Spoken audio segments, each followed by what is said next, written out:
Hello, everybody. This is Van Potts with the Metabolic Wealth Investing Network. I hope you are well. I'm just here to give you a quick update on my progress, my little journey here. So, for those of you who've been following along and kind of interested, curious about how it all works. So, this is week number 6 of me working a 26-week program in ketosis. So, the idea is a couple of things. Number one, a little bit of weight loss. I'm not going to lie. I'm willing to share my weight with everybody so you can see, and my goals, my targets. Number two, I want to achieve adaptation and metabolic flexibility. And what I thought I had that, and I didn't. And it takes longer than a couple months. It's an extended time period in ketosis to be able to get there. So I'm working at that, and I want to be healthier. So there you go. So what ketosis is, just quick recap. You want to move your body from using glucose to using ketones. And of course, the only way that you can do that is to really keep the glucose to a dull roar. I'm trying to eat less than 30 grams a day, probably even lower than that, 20. And my ketones have stayed really solid. So this is week number 6. I'll give you a quick rundown of what happened for the last week. As you can see right here, the numbers, pretty solid week, down almost 2 pounds. Now, I will tell you, I measure weight every day. I know that's not recommended. A lot of people don't think you should do that. I do it because I actually am trying to study some of the cycles. I do actually notice some changes in my weight during lunar cycles.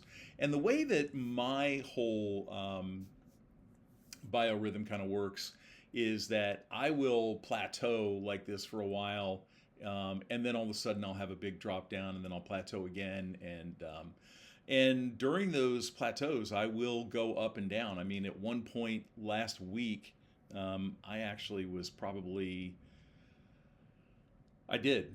There's no probably about it. I was weighing more than at the start of the week, meaning that I'd actually gained. But by the time the end of the week got here, everything rescued itself. So you can see here that I was in moderate ketosis all week, and that's fine. I do not need to be in ketogenic therapy right now. I'm not reversing type 2 diabetes or prediabetes or anything like that. Now, I will say one other thing that's kind of interesting here, and I'm learning and studying on this, and this is why I just think it's so important to have a coach on stuff like this, which, by the way, I can help you with.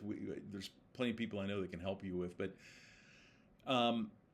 my glucose hovering around 100, fasting glucose hovering around 100, that's pretty high for me. I have not ever really had glucose like that. I don't eat processed sugar. I haven't had a can of soda in 30 years. I haven't had a candy bar in 15 or 20 years. Ice cream. I don't eat any of that kind of stuff. And then to add to it, I'm on low carbs, so I'm not having rice, pasta, potato, bread, any of that kind of stuff.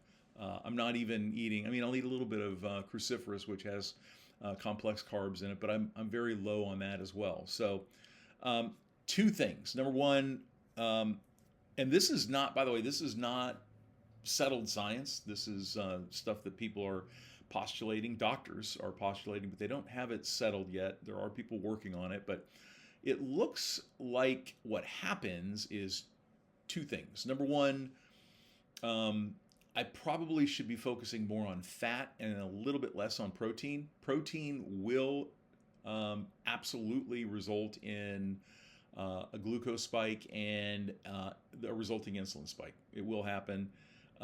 Most doctors will say you're not going to get diabetes from eating steaks or burgers or things like that. But at the end of the day, it does actually increase your glucose a little bit. Second thing that's at play is if you are already fairly low in your fasting glucose, and then you tick it up a notch, not the glucose, but you even go lower by way of eating fewer carbs, gluconeogenesis will happen in your liver and start to work overtime on producing more glucose. So The 100 level, and at one point it was 109 at one point last week, was a little frightening to me because 110 is really the threshold for what they would call pre-diabetic. But the other doctor that I follow and listen to said if you are you're probably not driving insulin spikes when you are in a protocol like this because your body is already used to not eating sugar and things like that. So I'm going to keep watching on it. They also unanimously, everybody who talks about all this stuff says you just need a little time and patience, and it'll start to work its way down. So anyway, these are the numbers. Decent week last week. I'll come back next week and show you where we are and the progress we're making, or well, we'll make progress. So I'm not too worried about that. Anyway, again, Van Potts, Metabolic Wealth Investing Network, and I hope you guys have a great week, and we will be back next week to give you an update. Thanks.